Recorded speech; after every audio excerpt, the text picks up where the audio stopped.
Assalamualaikum dan salam sejahtera. Saya, Johan Arif, mewakili Firma 16 akan menerangkan mengenai dapatan kajian Firma untuk PBLA, iaitu Prinsip Keterangan Lisan Saksi.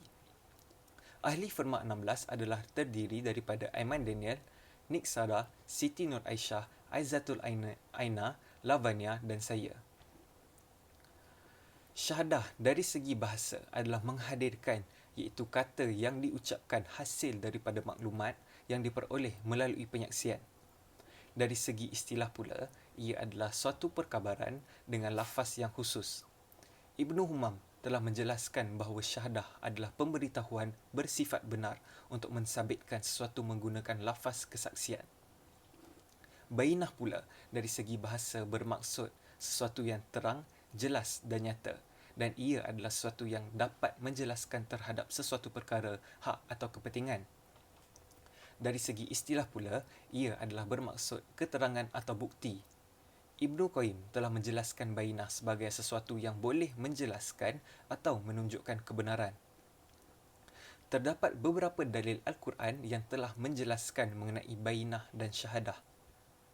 Antara dalil yang terdapat untuk bainah boleh dilihat di surah Al-Hadid ayat 25, surah Al-Hud ayat 28 dan surah Al-An'am ayat 57. Dalil yang terdapat untuk syahadah pula boleh dilihat di surah Al-Baqarah ayat 282 dan surah Al-Nur ayat 4. Terdapat juga sunnah baginda yang telah menyentuh mengenai isu bainah dan syahadah. Baginda Rasulullah SAW telah bersabda, yang bermaksud keterangan bainah adalah ditanggung oleh pendakwa dalam sumpah ditanggung oleh pihak yang berikrar. Syahadah juga merupakan sesuatu yang pernah disabdakan dalam hadis di mana Imam Abu Daud pernah menyatakan bahawa Rasulullah SAW telah menentukan hukuman berdasarkan kepada seorang saksi dan sumpah daripada orang yang berdakwa.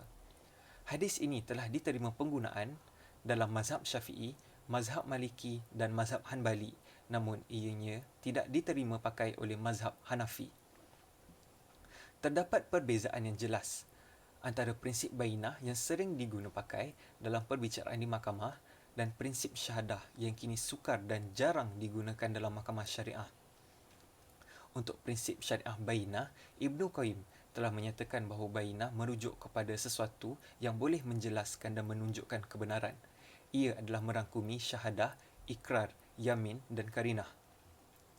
Abu Mazaya pula telah menyatakan bahawa bainah adalah suatu keterangan yang berusaha untuk membuktikan sesuatu di mahkamah.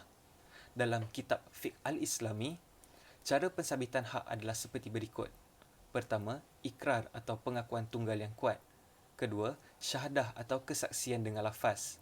Ketiga, yamin atau sumpah di luar mahkamah. Empat, karinah atau keterangan dalam keadaan berselindung. Bagi prinsip syariah syahadah pula, contoh daripada Akta Keterangan Mahkamah Syariah Wilayah Persekutuan 1997 menyatakan bahawa ia adalah keterangan yang diberikan oleh seseorang di mahkamah dengan lafaz asyhadu bagi membuktikan hak dan kepentingannya. Para ulama telah menetapkan syarat syahadah seperti berikut. Pertama, saksi adalah seseorang yang mukallaf, muslim dan merdeka. Kedua, saksi adalah seorang yang bermaruah dengan sentiasa menjaga kehormatannya. Ketiga, saksi adalah seorang yang adil.